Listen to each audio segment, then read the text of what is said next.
So Olympiad, how was Olympiad in India? How was that experience?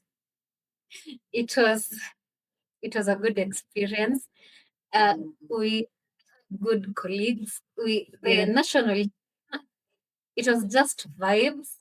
We Mm-hmm. didn't have any like major age disparity, or we were basically in the same age group with the same views in life. Mm-hmm. We started off as we were just playing. Okay, I let me talk about myself, Yeah. because everyone had different goals going into it. Because I later found out that guys who wanted to get a title and everything. So Mm-hmm. I just gone there as a tourist also, because our ranking, no, worldwide is not, they're not up there. But then a teammate of ours beat a 2100 Yeah. lady. Yeah. Okay, I don't know if you guys will understand the federating. By then, you can Mm-hmm. imagine you rated at around 1400. And then a 1400, 14 or 13 at that time beat someone who's rated 2100. That's an Mm-hmm. extreme thing. What a battle. The Olympiad is crazy. The players are. This is a 700 point difference. This is a 770 point difference. But this is not the craziest.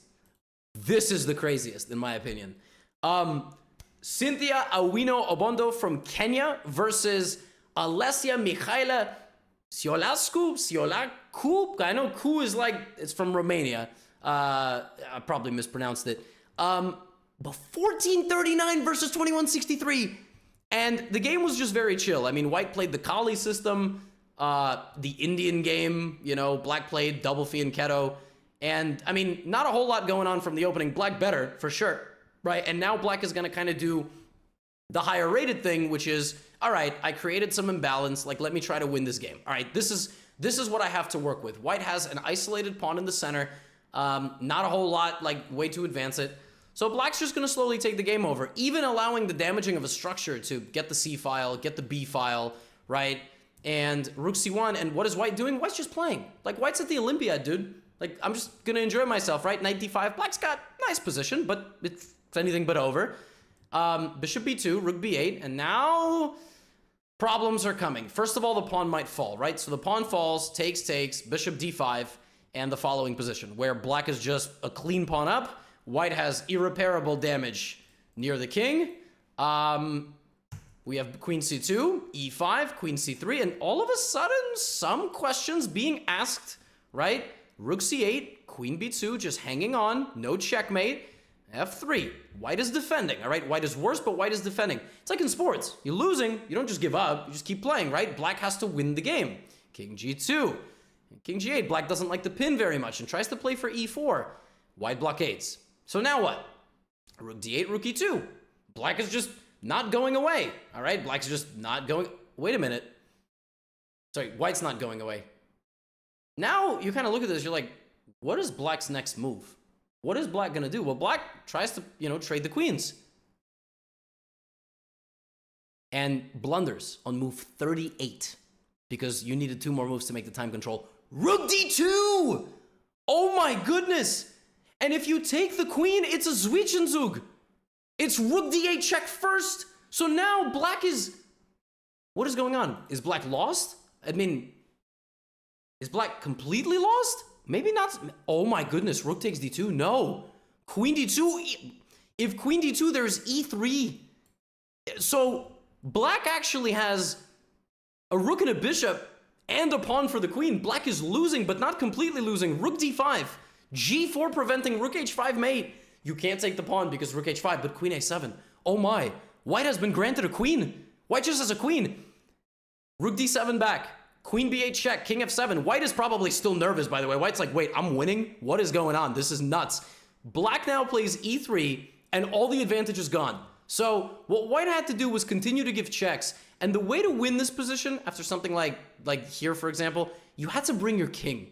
You had to bring your king and try to play for Queen F6. Because E3 here, you have check, king goes out this way, and the king is just not happy there, all right?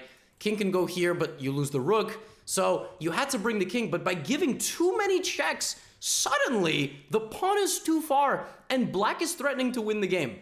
So for instance, black can try to win like this and just sneaking the pawn through, okay? King g3, rook e5, h4, it's an equal game. What is going on? Who is trying to win? Who is trying to lose? It seems like we have a stalemate, right? But black gets a little too careless, and suddenly the king is walking over. Huh, okay, queen d1, rook e6, but now the queen is mad. You see, a couple of moves ago, black had a perfect defensive setup. Even before that. But by kind of tangling the pieces and playing with them and moving one back and moving one around, now the queen is mad. And when the queen's mad, the queen's gonna start taking stuff. And when the queen is really mad, she's gonna take everything. Now the queen took all the pawns. Now you get nothing. And I'm just bullying you. You can't move your rook because I'm gonna win your bishop. You can't move your bishop because I'll get to the king, right? Check, attack the bishop, a5, b5, that's it. Just g7. And the 1439 defeats the 2163, a 724-point upset. That is huge. After that, we started playing a bit more seriously. The Olympiad games are different because they don't want you to lose time.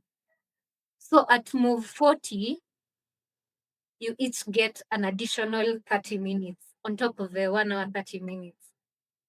So my game against an Egyptian lady, my time ran out at move 40. Right before I was supposed to get the 30 minutes additional. Yeah. But it was generally a very good experience. We performed quite well. We won gold in our category. We were in category D.